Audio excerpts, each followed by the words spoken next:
नमस्कार, news night में आप सभी का स्वागत है। मैं हूं आपके साथ आरेंद्र। हिमाचल प्रदेश और गुजरात में चुनावी पारा लगातार चढ़ता जा रहा है। दोनों ही राज्यों में जहां एक और धुआंधार प्रचार देखने को मिल रहा है, तो घोषणा पत्र के माध्यम से भी तमाम राजनीतिक दल वायदों की झड़ी लगाए हुए हैं। इस बीच देश के 6 राज्यों की 7 विधानसभा पे हुए उपचुनाव के नतीजे भी आज सामने आए हैं। क्या है ये नतीजे और कैसा है देश में इस वक्त सियासी हाल, इस विषय पे न्यूज नाइट में करेंगे आज विस्तार से चर्चा। इसके अलावा भी होगी देश दुनिया की हर जरूरी और महत्वपूर्ण खबर। शुरुआत हेडलाइंस के साथ।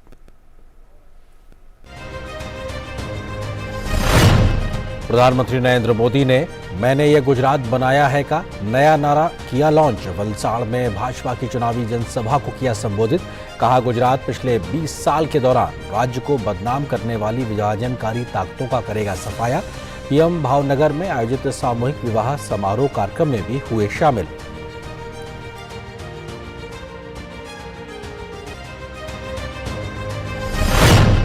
गुजरात में आम आदमी पार्टी प्रमुख अरविंद केजरीवाल और पंजाब के मुख्यमंत्री भगवंत मान ने किया प्रचार। भाजपा ने हिमाचल प्रदेश में संकल्प पत्र किया जारी। पार्टी ने राज्य में समान नागरिक संहिता लागू करने का किया वादा। केंद्रीय गृह मंत्री अमित शाह ने हिमाचल में जनता से मांगे वोट।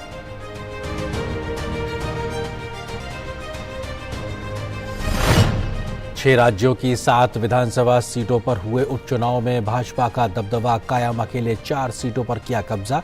आरजेडी, उद्धव ठाकरे गुट की शिवसेना और टीआरएस ने प्रत्याशियों में अन्य सीटों पर जीत की दर्ज।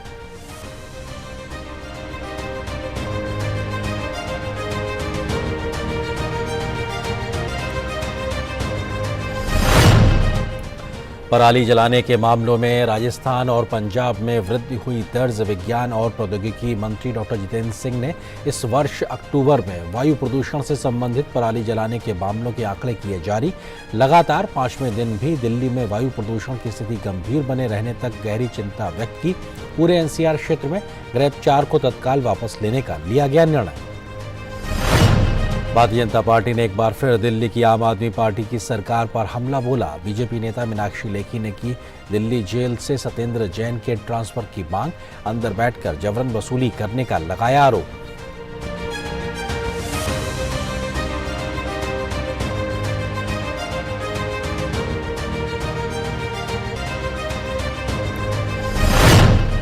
प्रधानमंत्री नरेंद्र मोदी ने कूनो नेशनल पार्क में 2 चीतों को बड़े बाड़े में शिफ्ट करने पर प्रसन्नता की व्यक्त। अन्य को भी जल्द ही किया जाएगा स्थानांतरित। प्रधानमंत्री नरेंद्र मोदी ने 17 सितंबर को अपने जन्मदिन पर नामीबिया से लाए गए 8 चीतों को मध्य प्रदेश के कूनो नेशनल पार्क में कराया था प्रवेश।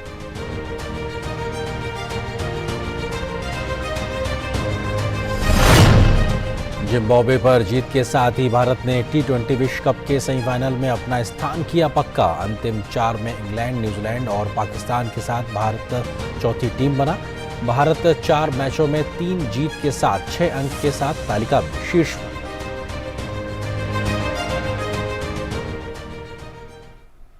तो आप देख रहे हैं अभी इस वक्त की सुर्खियां। खबरों पर डालते हैं विस्तार से नजर। प्रधानमंत्री नरेंद्र मोदी ने गुजरात के वलसाड़ जिले के कपसारा में जनसभा को आज संबोधित किया। जनसभा के दौरान प्रधानमंत्री ने ये गुजरात हमने बनाया का नया नारा दिया है। प्रधानमंत्री ने कहा कि गुजरातियों ने दुनिया भर में गुजरात का नाम रोशन किया है और हर गुजराती आत्मविश्वास से भरा हुआ है। कांग्रेस और आम आदमी पार्टी के लगातार चुनावी हमलों के बीच भाजपा ने आदिवासी बहुल वलसाड़ के कपराड़ा से प्रधानमंत्री मोदी की मौजूदगी में चुनावी बिगुल फूंका है। अपनी पहली चुनावी सभा में प्रधानमंत्री ने साफ किया कि आदिवासी भाइयों बहनों का विकास उनकी पहली प्राथमिकता है, इसलिए वे ए फॉर आदिवासी जानते हैं।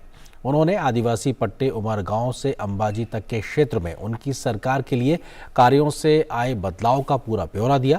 हालांकि प्रधानमंत्री ने अपने भाषण में इस बार भाजपा सरकार को उपलब्धियों का श्रेय न देकर राज्य की जनता को इसका श्रेय दिया। उन्होंने इसका कई बार जिक्र किया कि राज्य में यह विकास जनता के परिश्रम से ही संभव हो पाया है। प्रधानमंत्री ने 1 लाख करोड़ रुपए से अधिक की वन बंधु योजना, नवसारी में श्रेष्ठ इलाज की व्यवस्था, स्कूल, कॉलेज और बुनियादी सुविधाओं का उल्लेख किया। कांग्रेस के परिवारवाद पर बिना किसी पार्टी का उल्लेख किए उन्होंने प्रहार किया। उन्होंने कहा कि राजनीति में नई पीढ़ी आ चुकी है, नई तो पहले एक ही पीढ़ी चलती रहती थी। આજે ગુજરાતીઓ દુનિયામાં પોતાનું નામ રોશન કર્યું છે. આજે ગુજરાતના લોકો, ગુજરાતના વિદ્યાર્થીઓ, મારા ગુજરાતના આદિવાસી ભાઈ બહેનો, અહીંના ઉદ્યમીઓ ચારે તરફ છાયેલા છે.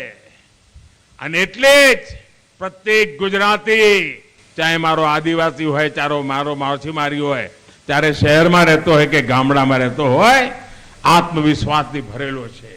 અંદર મનમાંથી નીકળે છે અવાજ, એ હું કહું છું, એ નીકળે છે, આ ગુજરાત મેં બનાવ્યું છે. હું કહીશ આ ગુજરાત, તમે બધા હાથ આમ કરીને બોલજો, મેં બનાવ્યું છે. આ ગુજરાત, આ ગુજરાત, આ ગુજરાત, આ ગુજરાત. वहीं प्रधानमंत्री ने कहा कि गुजरात की जनता पिछले 20 साल से राज्य को बदनाम करने वाली ताकतों को पूरी तरह से साफ कर देगी. ગુજરાતને નફરત ફેલાવનારા લોકો, એમને ગુજરાત ક્યારેય સ્વીકાર કરતું નથી. જેમણે જેમણે ગુજરાતને બદનામ કરવાની કોશિશ કરી છે, જેમણે જેમણે ગુજરાતને નીચું દેખાડવાની પ્રયાસ કર્યો છે, આ ગુજરાતની જનતા એમને વાળી ચોળીને સાફ કરી નાખ્યા છે. વર્ષોથી ગુજરાતના વિરુદ્ધમાં કામ કરનારી ટોળકી, છાસ મારે ગુજરાતને બદનામ કરવાના રસ્તાઓ શોધનારી ટોળકી, એને ગુજરાત બરાબર પાળખી ગઈ છે. અને ગુજરાત આ 2 દાયકા થઈ ગયા, એની વાતમાં ક્યારેય આવતી નથી. અને એટલે જ એમને તકલીફ થઈ રહી છે કે આટલું બધી અમે કરીએ છીએ, આટલા જૂઠાણા ફેલાઈએ છીએ, આટલો અપપ્રચાર કરીએ છીએ, આટલા આરોપો કરીએ છીએ, ગુજરાતની જનતાને કેમ ફરક નથી પડતો? ફરક એટલા માટે નથી પડતો કારણ કે આ ગુજરાતની જનતાએ ગુજરાત બનાવ્યું છે. प्रधानमंत्री नरेंद्र मोदी आज गुजरात के भावनगर में सामूहिक विवाह कार्यक्रम पापानी परी लग्नोत्सव 2022 में शामिल हुए. इस कार्यक्रम में उन 551 लड़कियों का विवाह संपन्न कराया गया जिनके पिता नहीं हैं. प्रधानमंत्री मोदी ने कार्यक्रम के दौरान नव दंपतियों को अपना आशीर्वाद भी दिया. कार्यक्रम को संबोधित करते हुए प्रधानमंत्री ने कहा कि ये लग्नोत्सव नहीं एक पूर्णोत्सव है और उन्हें माताओं और बहनों का आशीर्वाद लगातार मिलता रहा है. અને આજનો અવસર મારે માટે સદભાગ્ય છે, મારે માટે આ પુણ્યોત્સવ છે. આ લગ્નોત્સવ નહીં, પુણ્યોત્સવ છે. પુણ્ય અને આ દીકરીઓના આશીર્વાદ, એનાથી મોટું પુણ્ય કયું હોય જીવનમાં? જ્યારે દીકરીઓ પોતાના જીવનના સંસાર યાત્રાની શરૂઆત કરતી હોય અને દીકરી ગમે તે ઉંમરની હોય, એના આશીર્વાદ હર કોઈને કામ આવતા હોય છે. અને હું તો અનુભવ કરતો આવ્યો છું. મને તો દીકરીઓના, માતાઓના, બહેનોના અપરંપાર આશીર્વાદ રહ્યા છે. એ આશીર્વાદ જ મારી તાકાત છે. वहीं कार्यक्रम से पहले प्रधानमंत्री नरेंद्र मोदी भावनगर में उनका भव्य तरीके से स्वागत किया गया. बड़ी संख्या में लोगों ने प्रधानमंत्री का सड़क के दोनों ओर आकर स्वागत किया, अभिनंदन किया और प्रधानमंत्री मोदी मोदी के नारे लगाए.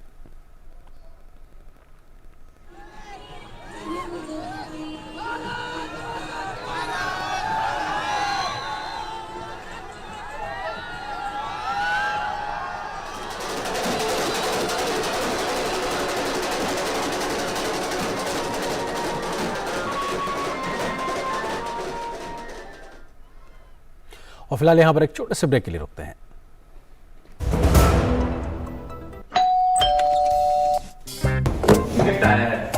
अरे वाह, लेजेंड की बैट, इससे तो मैं खेलूंगा.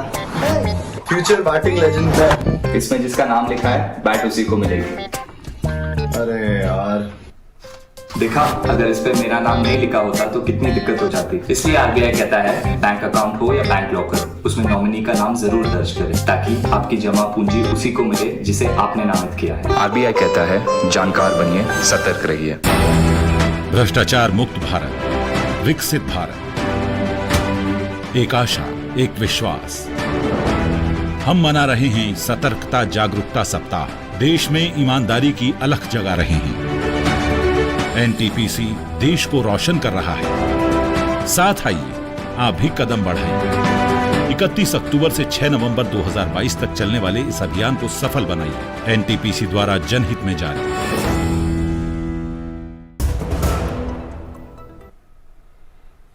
गुजरात की 182 विधानसभा सीटों के लिए चुनावी जोर आजमाइश लगातार तेज होती दिखाई पड़ रही है। गुजरात के रण में आज प्रधानमंत्री नरेंद्र मोदी भी उतरे और उन्होंने 2 रैलियों को संबोधित किया। उधर आम आदमी पार्टी के नेता भी गुजरात में प्रचार में जुटे हुए हैं और मुकाबले को त्रिकोणीय बनाने में लगे हैं। आम आदमी पार्टी के गुजरात विधानसभा चुनाव में अपनी पूरी ताकत झोंक दी है। आप के राष्ट्रीय संयोजक और दिल्ली के मुख्यमंत्री अरविंद केजरीवाल ने बाकानेर, चोतलिया और राजकोट में रोड शो किया। उन्होंने जनता से परिवर्तन के लिए वोट देने का आह्वान किया। उन्होंने कहा कि अगर आपकी सरकार बनती है तो गांव-गांव में किसानों के लिए पानी का इंतजाम किया जाएगा। वहीं पंजाब के मुख्यमंत्री और आम आदमी पार्टी के नेता भगवंत मान ने गुजरात के नडियाद और सोजित्रा में पार्टी के पक्ष में रोड शो किया। उन्होंने कहा कि इतिहास देख लो, आम आदमी पार्टी कभी सर्वे में नहीं आती, सीधा सरकार में आती है। हम सर्वे में नहीं आते, हम सरकार में आते हैं सीधा। बस किसी सर्वे में नहीं दिखाया था पंजाब में सरकार बनेगी, किसी सर्वे में नहीं दिखाया था दिल्ली में 67 सीटें आ जाएंगी। सर्वे में नहीं आते, हम सरकार में आते हैं। और गुजरात के बाद अब बात हिमाचल प्रदेश की। हिमाचल प्रदेश में 12 नवंबर को होने वाले विधानसभा चुनाव के लिए सभी दल पूरी ताकत अपनी झोंके हुए हैं। आज भाजपा ने हिमाचल प्रदेश के लिए अपना घोषणा पत्र जारी किया है तो हिमाचल की जनता से कई वायदे किए हैं, जिसमें युवाओं, महिलाओं, किसानों के उत्थान के साथ विकास की कई योजनाओं का भी जिक्र किया गया है। इस बीच कांग्रेस और आम आदमी पार्टी भी हिमाचल में अपनी पूरी जोर आजमाइश में लगी हुई है। पहाड़ी राज्य हिमाचल प्रदेश में विधानसभा चुनाव के लिए प्रचार चरम पर है। राज्य में कांग्रेस के घोषणा पत्र के सामने आने के बाद से रविवार को सत्ताधारी दल भाजपा ने भी अपना संकल्प पत्र जारी किया। भाजपा के राष्ट्रीय अध्यक्ष जेपी नड्डा, मुख्यमंत्री जयराम ठाकुर और केंद्रीय मंत्री अनुराग सिंह ठाकुर की मौजूदगी में जारी दृष्टि पत्र में छात्राओं, महिलाओं और युवाओं के लिए बड़ी घोषणा की गई है। इसमें कर्मचारियों की ओल्ड पेंशन स्कीम का समाधान निकालने की बात कही गई है। दृष्टि पत्र में स्कूल जाने वाली बेटियों को साइकिल और कॉलेज छात्रों को स्कूटी देने का वादा किया गया है। इससे 8 लाख स्कूली बेटियों को सुविधा मिलेगी। इस योजना पर 500 करोड़ रुपए खर्च होगा। इसके अलावा महिलाओं को होम स्टे सहित अन्य उद्यम शुरू करने के लिए ब्याज मुक्त लोन देने के लिए 500 करोड़ रुपए का कॉर्पस फंड बनाया जाएगा। इसी तरह युवाओं के लिए हिम स्टार्टअप योजना शुरू की जाएगी। हम भारतीय जनता पार्टी की सरकार यहां पर यूनिफॉर्म सिविल कोड लेके आएगी और इसके लिए एक समिति बनाई जाएगी एक्सपर्ट्स की, और उनके रिपोर्ट के आधार पर हिमाचल प्रदेश में यूनिफॉर्म सिविल कोड लगाया जाएगा। भाजपा ने चुनाव प्रचार में पूरी ताकत झोंकते हुए अपने सभी दिग्गजों को मैदान में उतार दिया है। राज्य में भाजपा अध्यक्ष जेपी नड्डा, मुख्यमंत्री जयराम ठाकुर और उत्तराखंड के मुख्यमंत्री पुष्कर सिंह धामी ने कई जगहों पर पार्टी के पक्ष में प्रचार किया। केंद्रीय गृह मंत्री और भाजपा के वरिष्ठ नेता अमित शाह ने राज्य में जनसभाओं को संबोधित किया। उन्होंने कहा कि विकास कार्यों को जिस तरह जयराम ठाकुर ने जमीन पर उतारा है, उसे हिमाचल की जनता ने आशीर्वाद देने का फैसला किया है। 10 साल तक कांग्रेस की सरकार थी, सोनिया मनमोहन की सरकार थी।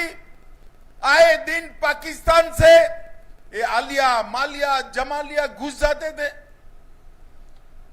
हमारे जवानों के सर काट कर ले जाते थे, पैरों से अपमानित करते थे, मगर मौनी बाबा मनमोहन सिंह के मुंह से उफ नहीं निकलती थी। 14 में मोदी जी बने देश के प्रधानमंत्री।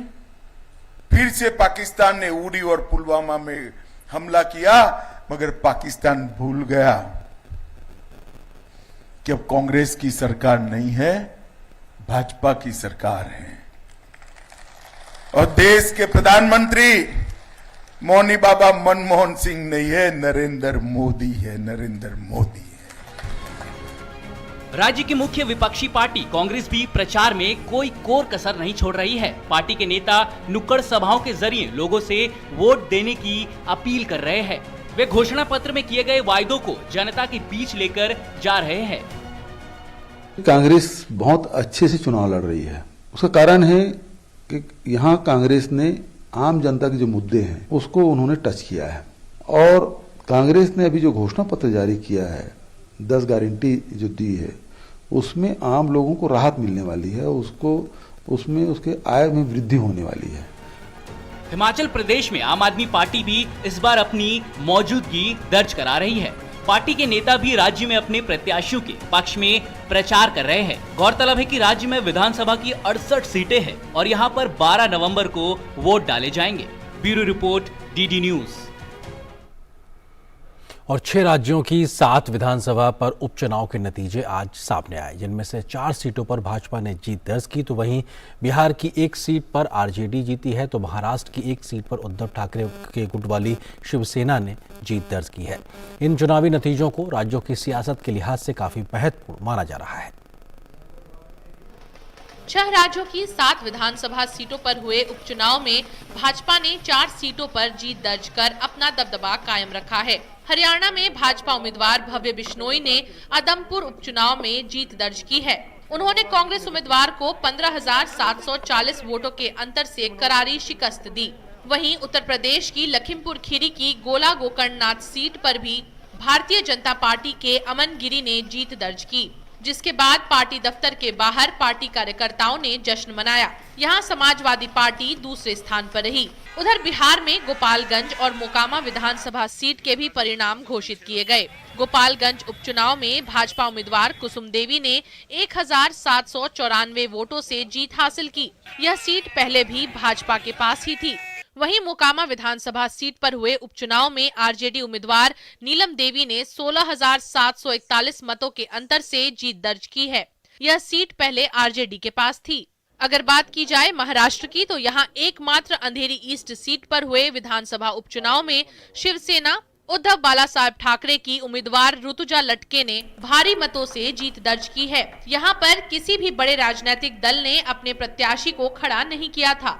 ये जीत आदमपुर की है, आदमपुर की महान जनता की, 36 बिरादरी के हमारे परिवार की, जिन्होंने एक बार पुनः हमारे घर, हमारे परिवार को मजबूत और कायम रखने का काम किया और जात पात के नाम पर राजनीति करने वालों को, झूठ फरेब और सभ्यता की राजनीति करने वालों को बाहर का रास्ता दिखाने का काम किया। पूरा गोपालगंज जिला मेरे साथ है, सब कोई जनता मेरा साथ दिया है, मेरा परिवार साथ दिए हैं, सबको जीत ही मेरा जीत है। तेलंगाना के मुनुगोडे विधानसभा उपचुनाव में टीआरएस उम्मीदवार कुसुकुंतला प्रभाकर रेड्डी ने भाजपा के कुमाटी रेड्डी राजगोपाल रेड्डी को मात देकर सीट पर कब्जा किया। इस सीट पर पहले कांग्रेस का कब्जा था, लेकिन इस बार चुनाव में वह तीसरे पायदान पर सरक गई। ओडिशा की धामनगर विधानसभा उपचुनाव में भाजपा ने अपना कब्जा बरकरार रखा। चुनाव में भाजपा के सूर्यवंशी सूरज ने बीजू जनता दल के अवंती दास को शिकस्त दी। गौरतलब है कि बिहार की 2, जबकि उत्तर प्रदेश, ओडिशा, महाराष्ट्र, तेलंगाना और हरियाणा की 1-1 सीटों के लिए 3 नवंबर को मतदान हुआ था। Bureau report, DD news.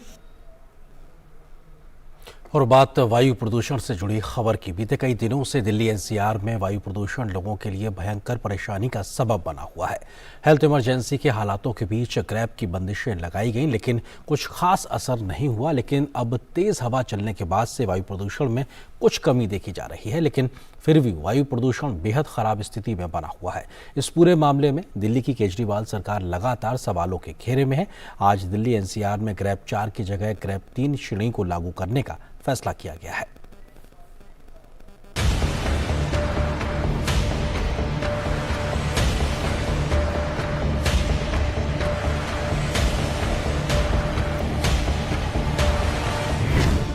Delhi NCR में हवा चलने के बाद वायु प्रदूषण में थोड़ी कमी आई है, लेकिन अभी भी वायु गुणवत्ता बहुत खराब स्थिति में बनी हुई है। रविवार को सुबह दिल्ली में एयर क्वालिटी इंडेक्स यानी AQI 339 दर्ज किया गया, जो बहुत खराब श्रेणी में आता है। इसके अलावा गुरुग्राम में AQI 304 और नोएडा में AQI 349 दर्ज किया गया है। ये दोनों ही शहर बहुत खराब श्रेणी की हवा के दायरे में हैं। एनसीआर के आसपास के इलाकों में कमोवेश वायु गुणवत्ता सेहत के लिए बहुत खराब स्थिति में बनी हुई है। खराब हवा के चलते लोगों को सांस लेने में तकलीफ हो रही है। पार्क में मजबूरी में घूमने आते हैं, और जो है मन भी नहीं करता घूमने के लिए। सुबह शाम देखो दोपहर तक शाम तक सारे दिन वही धुआं सा रहता है पार्क में। पहले हम वॉक पे आते थे, इतनी प्रॉब्लम नहीं होती थी, अभी सांस लेने में प्रॉब्लम होती है, वो वॉकिंग डिस्टेंस भी कवर नहीं कर पाते। आजकल देखो आंखों में भी जलन होती है, सांस भी जल्दी फूल जाती है, काफी परेशानी हो रही है पोल्यूशन की वजह से और लगातार बढ़ता जा रहा है। दिल्ली एनसीआर में लगातार कई दिनों से प्रदूषण के बिगड़े हालात के बाद से ग्रेड 3 की बंदिशें लागू की गई हैं, जिसके चलते निर्माण कार्य से लेकर अन्य कई प्रकार के प्रतिबंध लगे हुए हैं। एनसीआर क्षेत्र में ग्रेड 3 लागू होने का जो प्राइवेट कंस्ट्रक्शन है उस पर पाबंदी लगाई गई है। इसके साथ साथ ही हमारे जो पोल्यूशनकारी इंडस्ट्री हैं उसको उस मानक के अनुसार रेगुलेट किया जा रहा है, और जो अगर मान नहीं रही हैं तो पोल्यूशन डिपार्टमेंट ने करीब 15,000 से ज्यादा का 15 लाख से ज्यादा का जुर्माना लगाया है। दिल्ली में बढ़ते प्रदूषण के कारणों में पराली जलाने की घटनाएं प्रमुख हैं। बीते कई दिनों से पंजाब में पराली जलाने की घटनाएं बढ़ती जा रही हैं, जिसके बाद से भारतीय जनता पार्टी, आम आदमी पार्टी और अरविंद केजरीवाल पर लगातार हमलावर बनी हुई है। बीजेपी का आरोप है कि केजरीवाल चुनाव में व्यस्त हैं और दिल्ली वाले प्रदूषण से परेशान हैं। ये सारी एडवाइजरी थोड़े और समय पहले हो जाता तो दिल्ली को सांस लेने में थोड़ी आसानी हो जाती। मेरा मानना है कि जिन लोगों की जिम्मेदारी है दिल्ली के पोल्यूशन को, स्टेट के पोल्यूशन को मिनिमाइज करना, उसको नियंत्रित करना, उन्होंने अपने दायित्व का निर्वाह अरविंद केजरीवाल जी की सरकार ने नहीं उठाया। दिल्ली की जनता आज त्राहिमाम करते हुए कह रही है कि दिल्ली में पोल्यूशन जब से ऑन हुआ है केजरीवाल गॉन हुए हैं। मतलब कि Kejriwal ji CM chief minister नहीं है, सिर्फ चुनावी मंत्री बनकर कभी गुजरात में कभी कहीं और भ्रमण कर रहे हैं। सवाल ये पैदा होता है कि 8 वर्ष में दिल्ली के प्रदूषण को लेकर आपने किया क्या है। जहां पंजाब में पराली जलाने की घटनाएं बढ़ रही हैं, तो वहीं हरियाणा में पराली जलाने से रोकने के प्रयास रंग लाते नजर आ रहे हैं। अंबाला में सुपर सीडर पर सब्सिडी और सरकार से प्रति एकड़ 1,000 रुपये की मदद के चलते पराली जलाने की घटनाओं में कमी देखी जा रही है। दिल्ली एनसीआर में बीते कई वर्षों से इस मौसम में प्रदूषण का कहर देखा जा रहा है, लेकिन दिल्ली सरकार इसको लेकर कोई बड़ा स्थायी समाधान देती नजर नहीं आ रही, जिसकी वजह से हर साल दिल्ली वालों को इस गंभीर समस्या का सामना करना पड़ता है। Bureau report, DD news. केंद्रीय विज्ञान और प्रौद्योगिकी मंत्री डॉक्टर जितेंद्र सिंह ने कहा है कि पिछले वर्ष की तुलना में इस वर्ष अक्टूबर में वायु प्रदूषण से संबंधित पराली जलाने के मामलों में राजस्थान में 160% और पंजाब में 20% की वृद्धि दर्ज की गई है। उन्होंने लगातार 5वें दिन भी दिल्ली में वायु प्रदूषण की स्थिति गंभीर बने रहने तक गहरी चिंता व्यक्त की है। दिल्ली में वायु प्रदूषण के कारण प्राथमिक विद्यालय बंद कर दिए गए हैं।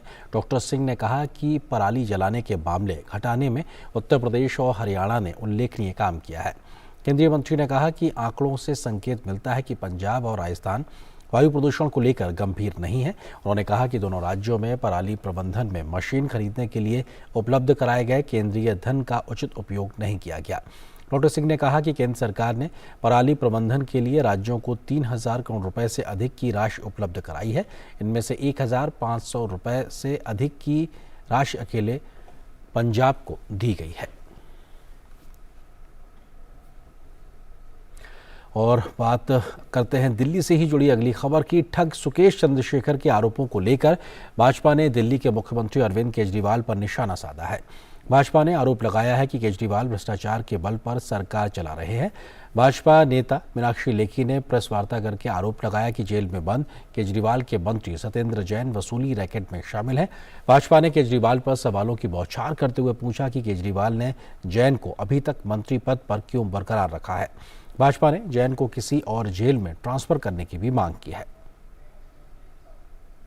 सत्येंद्र जैन के पास फोन उपलब्ध है जेल के अंदर, और फोन में AK2 के नाम से इनका अरविंद केजरीवाल जी का फोन नंबर उसकी डायरेक्टरी में मौजूद है, और उस AK2 से इन्होंने सत्येंद्र जैन के पास जो फोन है उस फोन पे बात की है। यहाँ तो इनके मंत्री अंदर बैठ के मुख्यमंत्री से बात करके वसूली का धंधा चला रहे, तो इसके ऊपर कार्रवाई होनी चाहिए या नहीं? तो इस विषय पर कार्रवाई हो, ट्रैकिंग हो, और साथ ही सत्येंद्र जैन को दिल्ली की जेल से किसी और जेल में दूर भेजा जाए, ताकि न्याय की जो प्रक्रिया है वो सुनिश्चित की जा सके। और यहां पर एक और छोटे से ब्रेक के लिए रुकते हैं। अब देश बड़े संकल्प लेकर के ही चलेगा और वो बड़ा संकल्प है विकसित भारत। विकसित भारत के विराट संकल्प के साथ देश लगातार आगे बढ़ रहा है। इस संकल्प की सिद्धि में हमारे करदाताओं की है महत्वपूर्ण भूमिका। सभी करदाता निभाएं अपना कर्तव्य और निर्धारण वर्ष 2022-23 की अपनी आय का रिटर्न 7 नवंबर तक ई फाइल करें। याद रखें, उन सभी करदाताओं को जिनके खातों का ऑडिट अनिवार्य है, निर्धारण वर्ष 2022-23 की अपनी टैक्स रिटर्न 7 नवंबर 2022 तक ई फाइल करनी होगी। ड्यू डेट तक टैक्स रिटर्न फाइल न करने पर आपको ब्याज और जुर्माना लग सकता है तथा कोई भी अनएडजस्टेड बिजनेस लॉस अथवा कैपिटल लॉस कैरी फॉरवर्ड नहीं होगा। अधिक जानकारी के लिए www.incometax.gov.in पर लॉग ऑन करें। प्रत्येक आय करदाता एक राष्ट्र निर्माता। Come on boys, let's go practice. अरे रुक यार, मेरे बैंक अकाउंट में गलत एंट्री का प्रॉब्लम हो गया। अरे तो बैंक को कंप्लेन करना। बैंक को लिखे 1 महीना हो गया है, बट वो गूगली पे गूगली डाले जा रहे हैं। तो आरबीआई के लोकपाल को इन्फॉर्म करो। रुक, मैं समझाता हूँ। जैसे क्रिकेट में थर्ड अंपायर, वैसे ही आरबीआई का ओम्बुड्समैन। आरबीआई कहता है अगर बैंक आपकी कंप्लेंट को 1 महीने में नहीं सुलझाता तो आप आरबीआई के कंप्लेंट मैनेजमेंट सिस्टम पर ऑनलाइन कंप्लेंट कर सकते हैं। ये आरबीआई का आसान तरीका है आपकी कंप्लेंट सुलझाने का, और वो भी फ्री। आरबीआई कहता है जानकार बनिए, सतर्क रहिए। भ्रष्टाचार मुक्त भारत, विकसित भारत, एक आशा, एक विश्वास। हम मना रहे हैं सतर्कता जागरूकता सप्ताह। देश में ईमानदारी की अलख जगा रहे हैं। एनटीपीसी देश को रोशन कर रहा है। साथ आइए, आप भी कदम बढ़ाइए। 31 अक्टूबर से 6 नवंबर 2022 तक चलने वाले इस अभियान को सफल बनाइए। एनटीपीसी द्वारा जनहित में जारी।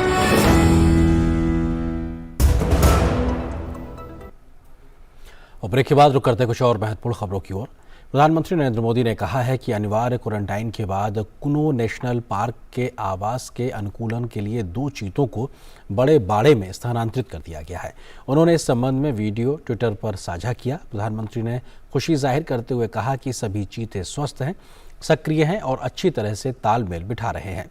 उल्लेखनीय है कि प्रधानमंत्री नरेंद्र मोदी ने 17 सितंबर को अपने जन्मदिन पर नामीबिया से लाए गए 8 चीतों को मध्य प्रदेश के श्योपुर जिले के कुनो नेशनल पार्क में प्रवेश कराया था। शनिवार को इन्हीं में से 2 चीतों को कुनो नेशनल पार्क के एक बड़े बाड़े में स्थानांतरित किया गया है।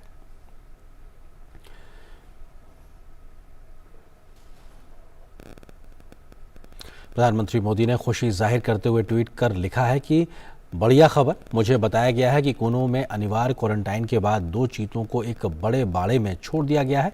अन्य को भी जल्द ही छोड़ दिया जाएगा। मुझे ये जानकर भी खुशी हुई है कि सभी चीते स्वस्थ हैं, सक्रिय हैं और अच्छी तरह से तालमेल बिठा रहे हैं।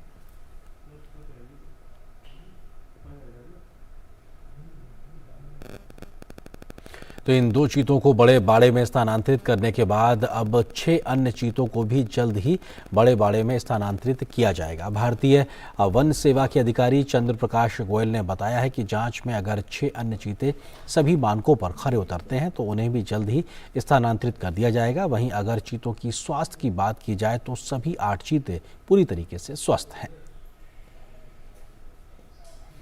माननीय प्रधानमंत्री जी के नेतृत्व में भारतवर्ष में जो चीता रिलोकेशन का कार्यक्रम चलाया जा रहा है, उसके अंतर्गत 8 चीता नामीबिया से लाए गए थे जिनको क्वारंटाइन एनक्लोजर में रखा गया था।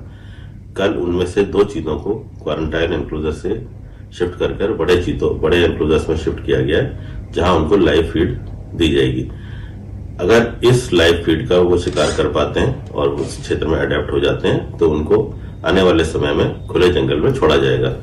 इसी प्रकार जहां तक 6 अन्य चीतों का प्रश्न है जो अभी तक क्वारंटाइन एनक्लोजर्स में है, उनके परीक्षण के लिए आज भारत सरकार की और मध्य प्रदेश सरकार की टीमें कुनो गई हुई हैं। उनका स्वास्थ्य का परीक्षण, उनके एडेप्टेबिलिटी किस प्रकार से है, इस समय वो लोग अपना उस क्षेत्र में अडेप्ट कर गए हैं नहीं कर गए हैं, इन सब मानकों को देखने के पश्चात यह निर्णय लिया जाएगा कि उनको अगले 6 से 10 दिन के अंतर्गत बड़े एनक्लोजर्स में किस प्रकार से शिफ्ट किया जाना है। अगर सभी वो चीते मानक के हिसाब से बिहेव कर रहे हैं तो उनको शीघ्र ही क्वारंटाइन एनक्लोजर से बड़े एनक्लोजर में शिफ्ट कर दिया जाएगा। जहां तक चीतों के स्वास्थ्य का प्रश्न है, सभी 8 चीते स्वस्थ हैं। अभी तक जो उनको फीड दी जा रही थी उस फीड को भी ले रहे थे और कहा जा सकता है कि कुनो के जंगलों में वो अडेप्ट कर गए। प्रधानमंत्री नरेंद्र मोदी ने झुग्गी झोपड़ी वासियों के पुनर्वास के लिए दिल्ली के कालकाजी में यथास्थान झुग्गी झोपड़ी पुनर्वास परियोजना से बनाए गए 3024 नवनिर्मित EWS फ्लैट्स की चाबी बीते दिनों लाभार्थियों को सौंपी थी। फ्लैट मिलने के साथ ही भूमिहीन शिविर में रह रहे लोगों का सपना साकार हुआ है। इन्हें आज थी एक अदद छत की, आज अपना सपना उनको सच लगने लगा है। बहुत सारे नेता आए, बहुत सारे गए, वायदा करे कि अब उठाएंगे। मैं भी उम्मीद करते कि जवानी में उठ जाती, कहीं अपना काम का धंधा ढूंढ लेती, मगर अब बुढ़ापे पे मेरे को मोदी ने जगह दी है। उनके लिए मैं धन्यवाद करती हूँ कि कम से कम बुढ़ापे पे तो मकान मिला। हमारी एक सुखद दिन आया है, जो नरक जिंदगी हम लोग जी रहे था, आज मोदी जी का द्वारा आज हमारी नरक से स्वर्ग में ले आ रहा है। ये दर्द उन ओंठों का है जिन्होंने पूरी जिंदगी में गंदी गलियां ही देखी, घर से आगे बहते नालों को देखा, शौचालय, पानी, बिजली के लिए लंबी कतारों को देखा। जिंदगी के जद्दोजहद में कभी सुकून नहीं देखा। अब सुकून मिला है तो चिरौंजी लाल की खुशियां रोके नहीं रुक रही। चिरौंजी लाल का सपना सच हुआ। दिल्ली के कालकाजी में प्रधानमंत्री की तरफ से दिए गए 3024 फ्लैट्स में एक नाम चिरौंजी लाल का भी है। पहले शादी ब्याह में दिक्कत होती थी, कहाँ से आए हो जी, कि झुग्गी वाले हैं, शादी ब्याह नहीं होते थे बच्चों के।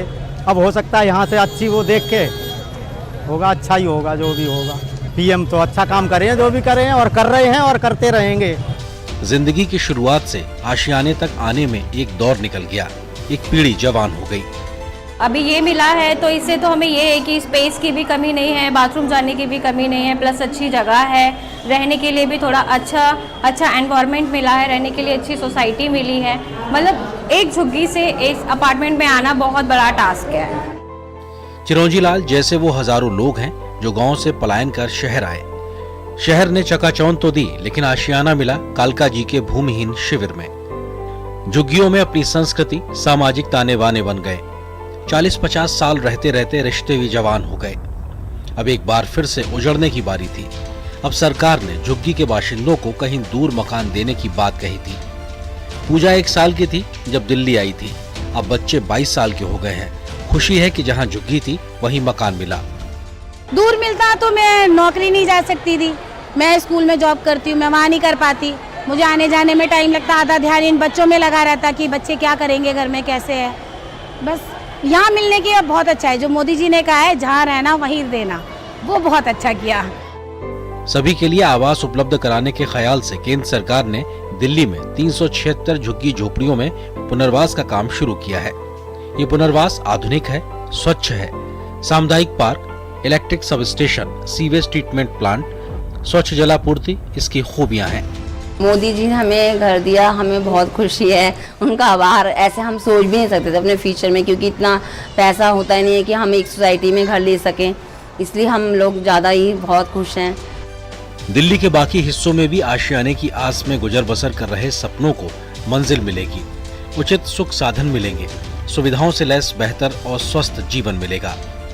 ये ऐसे लोग थे जिन्होंने 40 से 50 साल तक झुग्गी की मलिन बस्तियों में अपनी जिंदगी गुजारी और उन मलिन बस्तियों में ही उन्होंने एक सपना देखा था, एक अदद छत का सपना।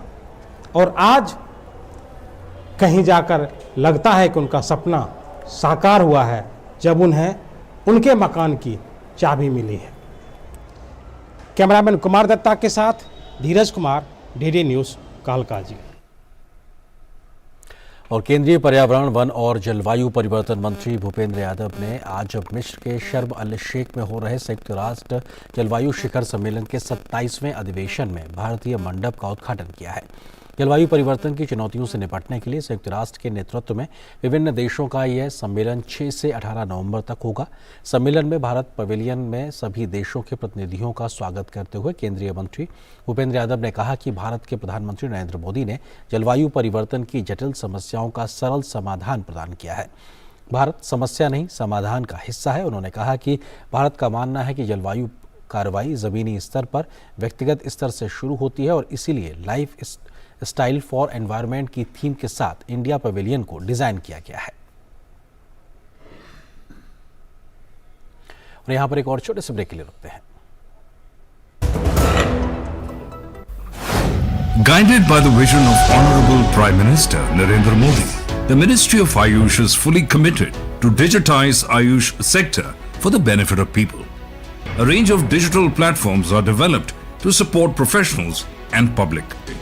The Ayush Information Hub offers authentic information under various categories such as education policy, drug policy, schemes, events, new trends and developments in the sector. Ayush Next is an interactive platform developed primarily for students and scholars. Ayush Soft is developed with a vision to convert classical Ayurvedic texts into comprehensive and authentic IT-based knowledge repository. In this phase, Ayurvignana, an Ayurvedic encyclopedia, and Shabdanidhi, a glossary of Ayurvedic terminology, have been made available for Ayurveda fraternity. Ayush GIS has been developed for mapping of facilities under categories such as health facilities, colleges, doctors, students. It is a matter of great pride that these platforms have been launched by the Honorable Prime Minister.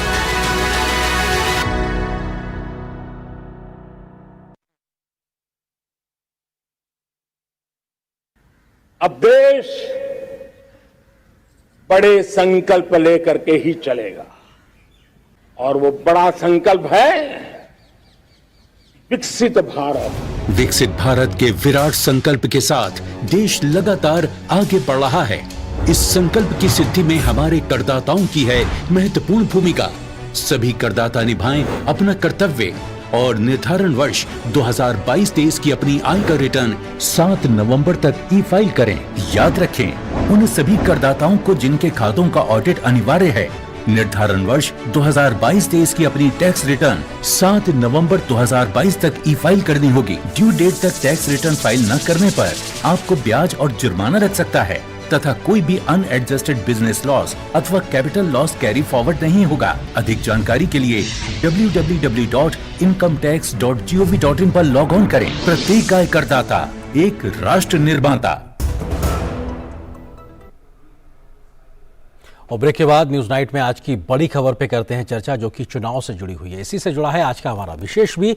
चुनावी राज्यों में चढ़ा सियासी पारा, क्योंकि लगातार हिमाचल और गुजरात में चुनाव की जो गतिविधियां हैं वो तेज होती जा रही हैं और किस तरह से चीजें आगे बढ़ रही हैं। इस विषय पर बात करने के लिए बहुत ही खास पैनल भी हमारे साथ मौजूद है, उनका परिचय आपसे कराते हैं। मेरे साथ में चारू प्रज्ञा जी हैं, जो कि प्रवक्ता हैं भाजपा की। चारू जी बहुत स्वागत। इसके अलावा अजय उपाध्याय जी हमारे साथ में जुड़ गए हैं, प्रवक्ता हैं कांग्रेस का। अजय जी बहुत स्वागत आपका भी। अकील खान साहब हैं, जो कि आम आदमी पार्टी के समर्थक हैं, स्टूडियो में मेरे साथ मौजूद है। अकील जी आपका बहुत बहुत स्वागत। वरिष्ठ पत्रकार शेखर अय्यर जी भी हमारे साथ जुड़ गए हैं। शेखर जी आपका भी बहुत बहुत स्वागत। चारू प्रज्ञा जी, शुरुआत आपसे ही, क्योंकि अगर हिमाचल और गुजरात दोनों जगह की बात की जाए तो आप वहां सत्तासीन हैं और आप वहां बैठे हुए हैं। हिमाचल में तो ये है कि साहब एक रवायत है 5 साल में बदलाव की, लेकिन गुजरात में तो एक बहुत लंबी एंटी इनकम्बेंसी फैक्टर है, तो शायद इसीलिए गुजराती अस्मिता की बात भी कहना पड़ रहा है बीजेपी को।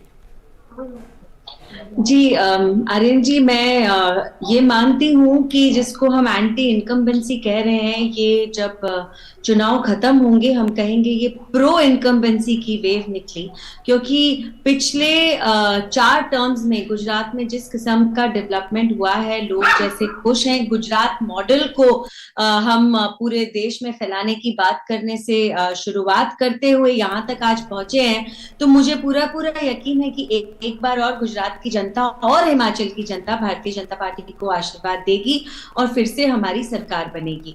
आज हिमाचल प्रदेश में हमारा विजय संकल्प पत्र भी घोषित हो गया है और उसको पढ़कर मुझे ऐसा लगा कि ये उन चीजों पर फोकस कर रहा है जो हमारे सिटीजन्स को आज की तारीख में चाहिए। इसमें एक बहुत बड़ा फोकस महिलाओं के लिए है, महिलाओं के इश्यूज के लिए है, वो चाहे एजुकेशन रिलेटेड हो, वो चाहे महिलाओं की इकोनॉमिक इंडिपेंडेंस रिलेटेड हो, चाहे वो एक गर्भवती महिला के बच्चे और उनकी अपनी सेहत के रिलेटेड हो।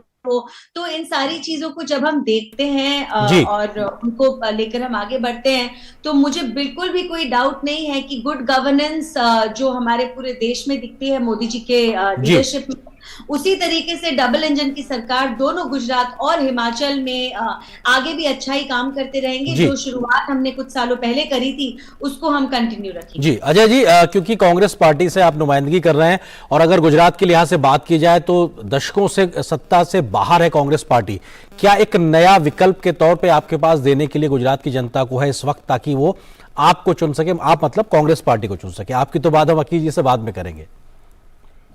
जो परिस्थितियां हैं, संजोग से मैं अभी गुजरात में हूं, मेरी आवाज आ रही है? जी, बेहतरी से हम सुन पा रहे हैं, आपकी आवाज बहुत अच्छे से पहुंच रही है। मैं अभी सोमनाथ के रास्ते में हूं, ऑन द वे ही आपको ये डिबेट ज्वाइन कर रहा हूं। लगातार मैं घूम रहा हूं और क्षेत्र में देख रहा हूं लोगों की जिस तरह से युवा की जिस तरह से आशाएं थी और युवाओं की आशाओं पर जिस तरह ये सरकार लगातार पानी डालने का काम किया। आज हालत यह है कि यहाँ बेरोजगारी से सबसे ज्यादा परेशान है नौजवान गांव एरिया का।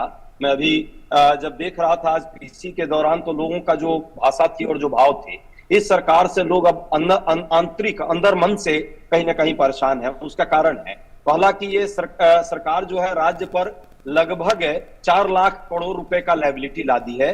पिछले 15 वर्षों का ये डेवलपमेंट है कि कर्ज जो है 2 गुना हो गया, बल्कि 3 गुना हो गया।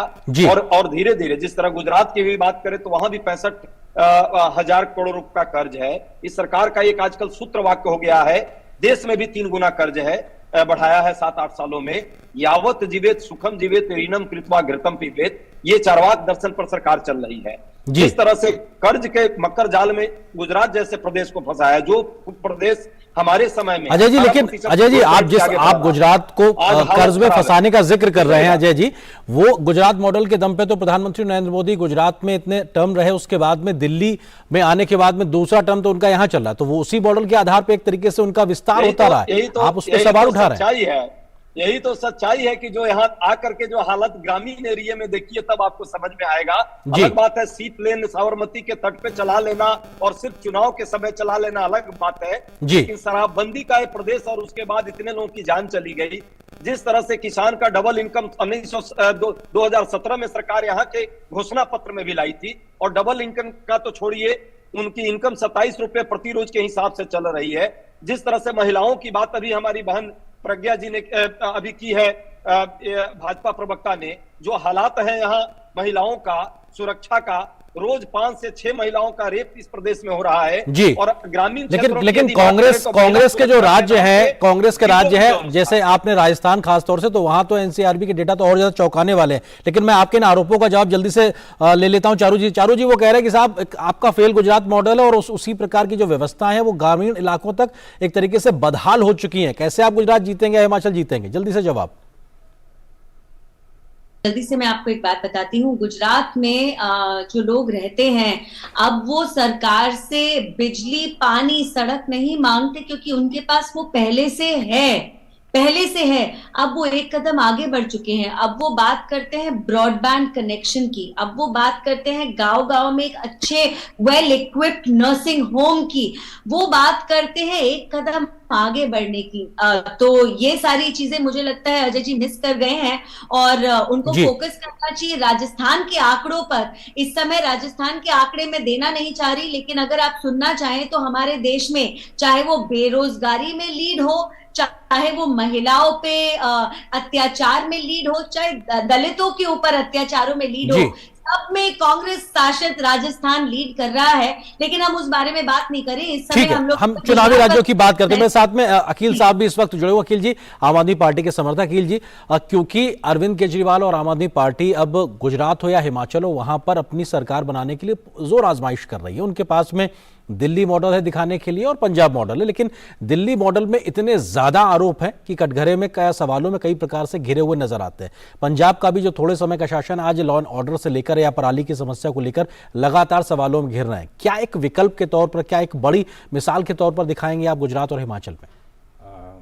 देखिए अरविंद साहब, मैं पॉलिटिकल एनालिस्ट की तरफ बतौर आपको बताऊं, जो एक इम्पार्शियल एनालिसिस मैं करना चाहूँगा।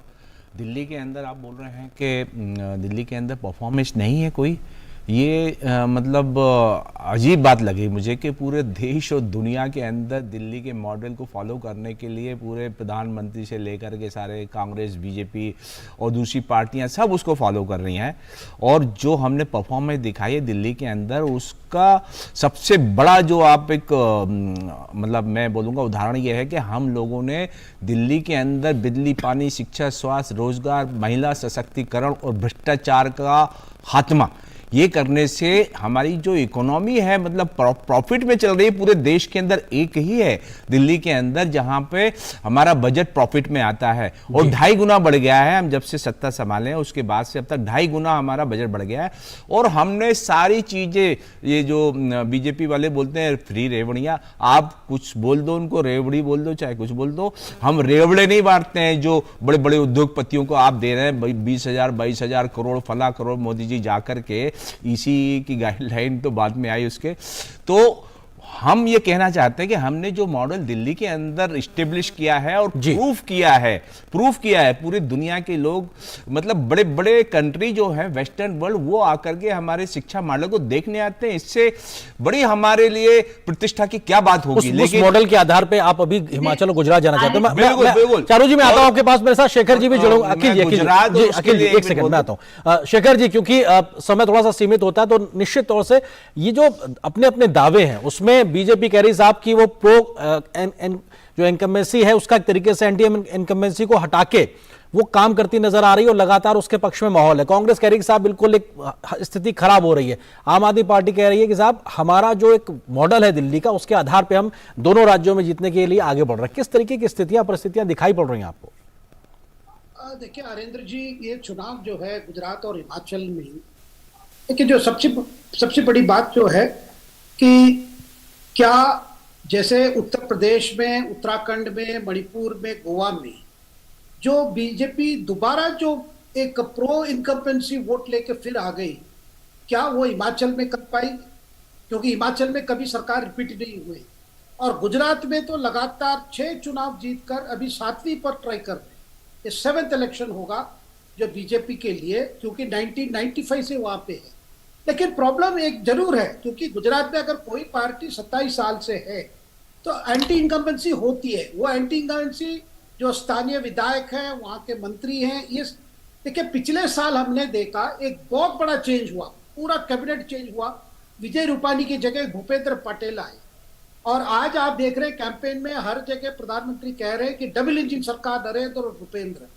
देखिए बीजेपी की खासियत रही है, वो मोदी के नेतृत्व में गुजरात में खास करके अपने आप को हमेशा रिन्यू करने की कोशिश करते हैं कि भाई कैसे एक नया ये करें। इस बार भी आप देखेंगे जब टिकटें बांटे जाएंगे, जब उसकी लिस्ट आएंगे, कई चेंजेस होंगे, कई नई लोगों को दिया जाएगा जी। और ये जो कांग्रेस और आम आदमी की पार्टी के बीच में एक प्रकार से जो बेसिकली वो ऑपोजिशन स्पेस के लिए, देखिए आप कोई भी ऑपोजिशन नेता यही नहीं कह रहा कि बीजेपी हार जाएगी गुजरात जी, क्योंकि उनको पता है कि बीजेपी को गुजरात में हारना आसान बोल रहे हैं सर। उसकी अखिल जी बात है आपके पास। जो गुजरात की जनता, जो पब्लिक है, जो वहां के जो पीपल है, उनका पीएम मोदी से एक लगाव है। देखिए वो लगाव आसानी से टूटेगा नहीं और कतई गुजरात के लोग नहीं चाहेंगे कि ऐसा कुछ हो जिससे प्राइम मिनिस्टर के लिए, प्रेस्टीज के लिए कोई ये हो। ये गुजरात अलग बात है, लेकिन एंटी इनकम्बेंसी जरूर ग्राउंड लेवल पर होती है। लोग हमेशा चेंज के देखते हैं, लेकिन विकल्प क्या है सामने जी, उस विकल्प का चेहरा क्या है? ये अपने आप में बड़ा सवाल है। चारू जी जल्दी से आपसे समझना चाहेंगे, क्योंकि अखिल जी कह रहे हैं कि साहब आप लोग उनकी रेवड़ी से डरते हैं और आप लोग खुद रेवड़ा बांटते हैं बड़े बड़े उद्योगपतियों को लेकर, सीधा आरोप लगा रहे हैं आप पे। इनकी बातें सुनकर मैं बहुत मुस्कुरा रही थी आनंद जी, क्योंकि ये उस सरकार का समर्थन करते हैं जो कोविड और ऑक्सीजन स्कैम से निकली तो शराब के स्कैम में अटक गई। शराब के स्कैम से निकली, ये इंडिया अगेंस्ट करप्शन का नाम लेके चुने गए थे और अभी अरविंद केजरीवाल जी इतने महान करप्ट इंसान को सपोर्ट कर रहे हैं कि जब उनकी कनेक्शन किसी ठग से भी मिल जाते हैं, उसके बावजूद, उसके जेल में रहने के बावजूद उन्हें मंत्री पद से हटाते नहीं है। तो भाई आपकी तो जो पोल थी वो अभी पिछले कुछ महीनों में ऐसी खुल गई है कि बेहतर ही रहेगा कि आम आदमी पार्टी की तरफ से आप इस तरीके की बातें ना करें। ठीक है जी जी, चारू जी जी, एक नया स्कूल आपने नहीं खोला, आप अस्पताल की बात करते हैं, आपने एक नया अस्पताल नहीं खोला जी। ठीक है अजय जी, क्योंकि ये अपने आप में एक मोटे तौर पर दिखाई पड़ रहा है, हिमाचल हो चाहे गुजरात हो, कांग्रेस के बड़े नेता नदारद नजर आ रहे हैं। ऐसे में सवाल तमाम इस बात को लेकर कि राहुल गांधी कहां है और इतने 2 राज्यों में महत्वपूर्ण चुनाव है। थोड़ा आश्चर्य लगता है और एक नैरेटिव गढ़ने का प्रयास है। राहुल गांधी कहाँ है, बताइए ना, दिखाइए ना आप। राहुल गांधी सड़कों पर है, पैदल चल रहे हैं देश को जोड़ने के लिए, महंगाई बेरोजगारी खत्म करने के लिए, असमानता को दूर करने के लिए, और यही मुद्दा इस देश का मुद्दा और गुजरात और हिमाचल का मुद्दा है। पहली बात। दूसरी बात, क्या प्रियंका गांधी जी नेता नहीं है, राजीव शुक्ला नेता नहीं है, हमारे राज्यों के प्रभारी नेता नहीं है? सभी लोग एक एक नेता, हमारे जैसे छोटे कार्यकर्ता भी जो आपके साथ टीवी पर बैठ करके और फील्ड से दिख रहे हैं। ये सोमनाथ का एक छोटा सा कस्बा है जहां पे मैं आपसे ये डिबेट कर रहा हूं, तो हम लोग क्या क्षेत्र में नहीं है? सभी लोग क्षेत्र में है, पहली बात। दूसरी बात, जो अभी हमारे शेखर जी एक वरिष्ठ पत्रकार हैं और बड़ा सम्मान उनका करता हूं, उन्होंने जो बात रखी, चेहरा कौन है? क्या मोदी जी गुजरात के चुनाव का चेहरा है? क्या मोदी जी गुजरात में मुख्यमंत्री बनने वाले हैं? तो भूपेंद्र और नरेंद्र की टीम कहते हैं वो तो नहीं, मोदी जी यदि चुनाव मुख्यमंत्री बनने वाले हैं तो बात अलग है, लेकिन सच्चाई है कि वो मुख्यमंत्री नहीं बनेंगे। और जितने जो यहाँ पे कुशासन चल रहा है, यदि मोदी जी चेहरा है तो इन कुशासन के लिए भी जनता यहाँ से उनको प्रश्न करेगी। लोकसभा प्रधानमंत्री का चुनाव नहीं है, विधानसभा का चुनाव। ठीक है अखिल जी, बहुत जल्दी से अपनी बात को रखिए।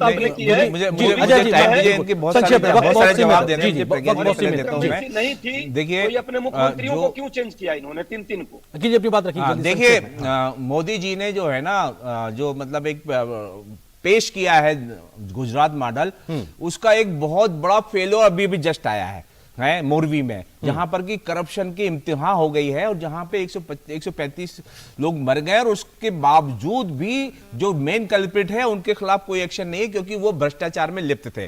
दूसरी बात यह है, जो आपने मैडम बोल रही है ना, दिल्ली का मॉडल जो है पूरी दुनिया के अंदर फेमस है और सब लोग उसको मानते हैं। और जो आप कोरोना के बारे में बोल रही थी ना मैडम, 47 लाख जो लोग मर गए हैं, उसको वर्ल्ड हेल्थ ऑर्गेनाइजेशन ने कहा है कि ये बीजेपी सरकार प्रधानमंत्री जिम्मेदार है। की उस रिपोर्ट को सारी चीजें आप आधार पे चारू जी, क्योंकि वक्त खत्म हो रहा है, जल्दी से वजह है। अखिल जी आपके आरोप का जवाब लेता हूं। चारू जी गुजरात में नहीं मुझे दीजिए सवाल लगा रहे हैं, गुजरात के अंदर जो है ना मोदी लाल के सपने दिखा रहे हैं ना मोदी जी, उन्होंने जो दिखाए हैं, बिल्कुल 50 किलोमीटर दूर जाइए अहमदाबाद से। अखिल जी देखिए, जब समय खत्म होने लगता है तो आप जोर से बोलने लगते हैं, कोई फायदा नहीं है।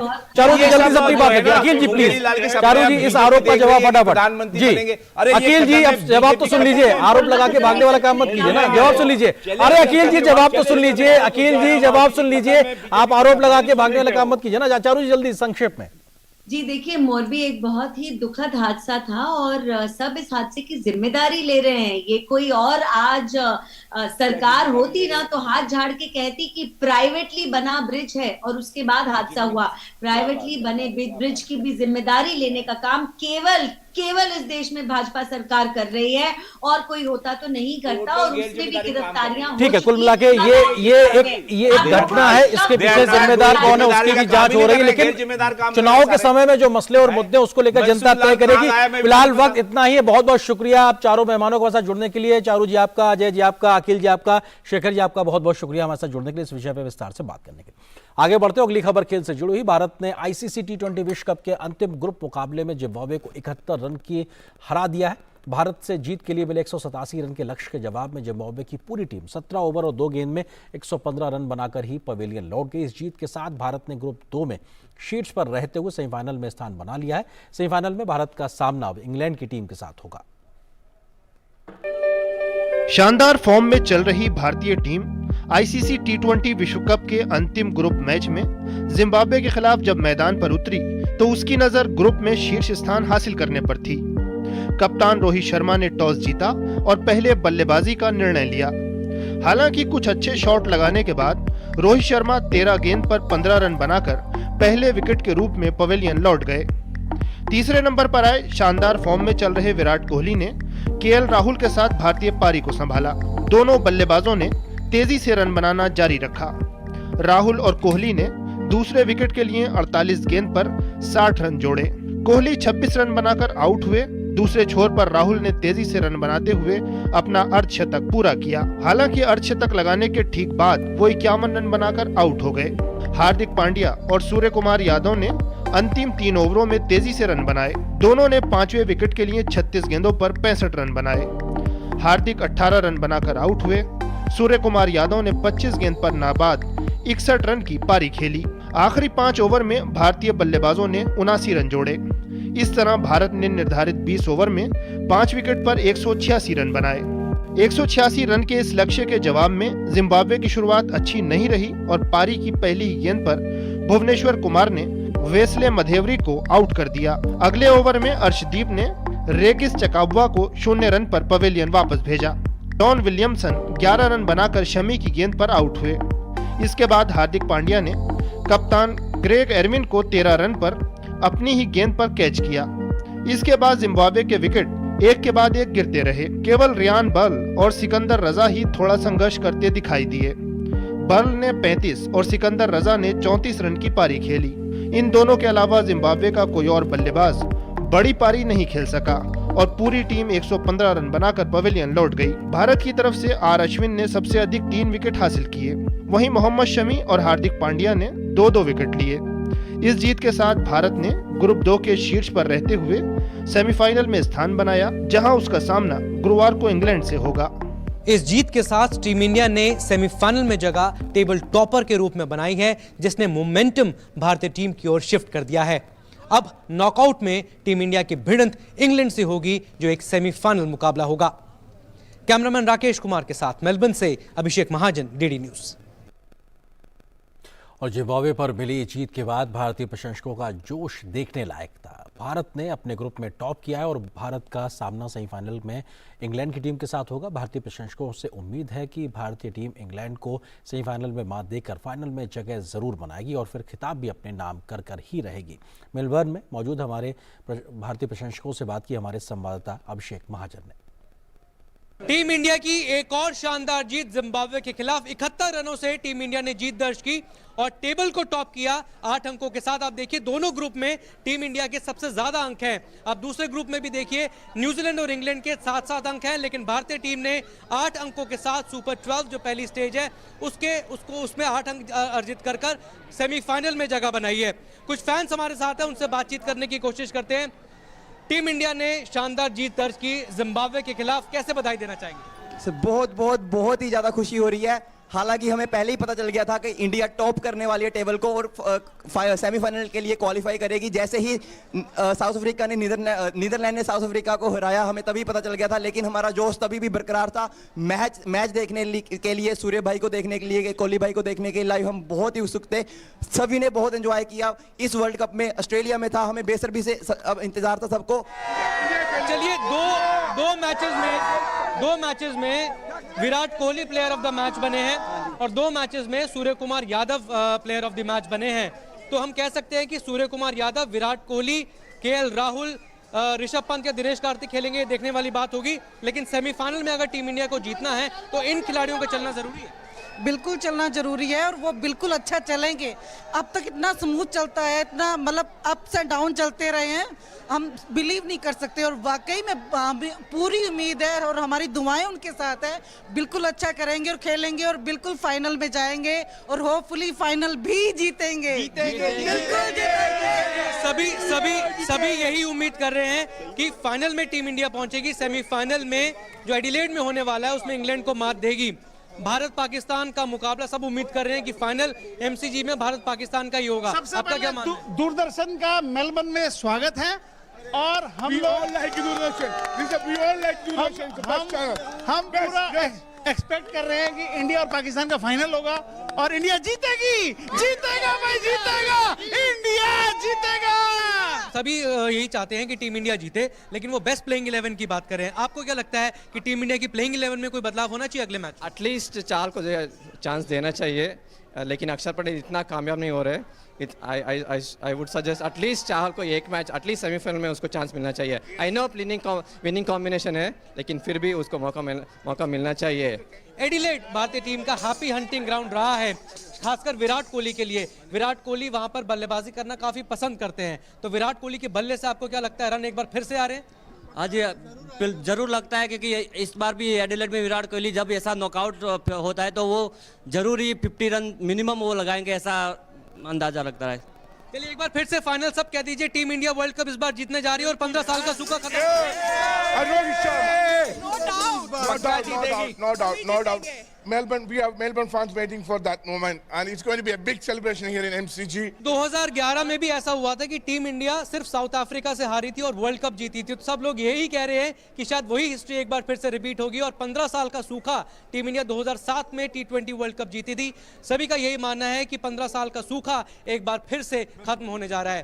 कैमरामैन राकेश कुमार के साथ अभिषेक महाजन, मेलबर्न, डीडी न्यूज। कप हमारा है, कप हमारा है। Thanks to the Russians. इसी खबर के साथ न्यूज़ नाइट के आज के इस अंक में फिलहाल बस इतना ही, लेकिन टीटी न्यूज़ पर खबरों का सफर लगातार जारी है। नमस्कार।